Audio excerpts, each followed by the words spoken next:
Om Sri Lakshmi Narsimhaya Namaha, Valmiki Ramayana, Yuddha Kanda, chapter 104.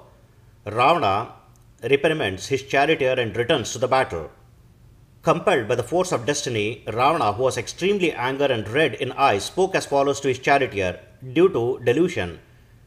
Disdaining me, O fool, you act according to your own intelligence, thinking that I am deprived of valor, strength, and manliness, or I am cowardly, impotent, unenergetic, deprived of my magical powers, and abandoned by my mystic weapons. Why did you remove this chariot of mine from the battlefield in the view of enemy, embracing me without ascertaining my desire? O ignoble one, you have destroyed my glory earned after a long time, my valor, energy, and the faith which people have in me. While my enemy, whose prowess is well known and who was eager for display of valor, was watching, you made a fool of me, who was desirous of fighting.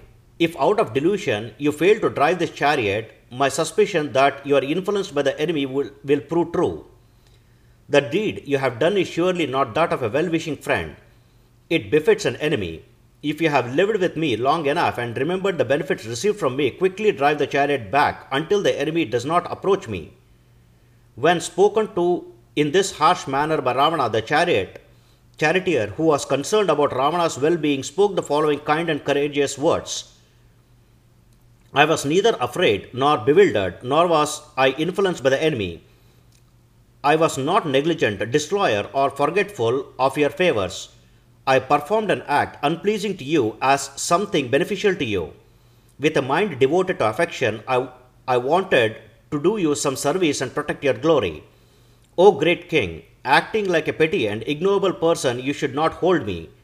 Devoted as I am to your welfare, guilty in this matter, listen, I will tell you why I brought your chariot back. As the force of a river is pushed back by a maritime tide, I noticed your exhaustion from combat. In fact, O warrior, you had no happiness or eagerness for fighting. The horses drawing the chariot were also exhausted.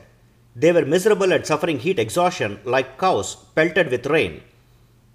Furthermore, if the omens appearing before us prove true, I see misfortune for us. The charioteer must ascertain the time and place, good and bad omens, facial expressions, depressions, liveliness, and exhaustion of the chariot warrior.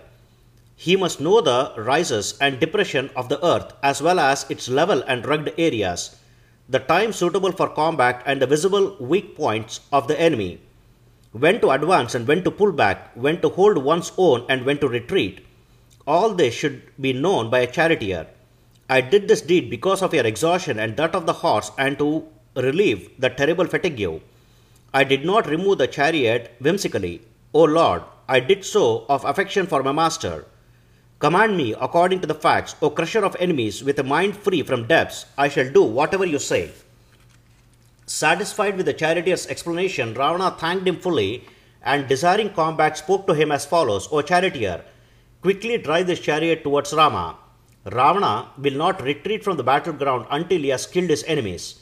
When Ravana finished saying this, he gave a valuable shiny ornament from the hand to the charioteer sitting there. Hearing Ravana's instructions, the charioteer returned to the battlefield. Compelled by Ravana's orders, the charioteer drove the horses forward so that Ravana's huge chariot was on the battleground before Rama in a moment.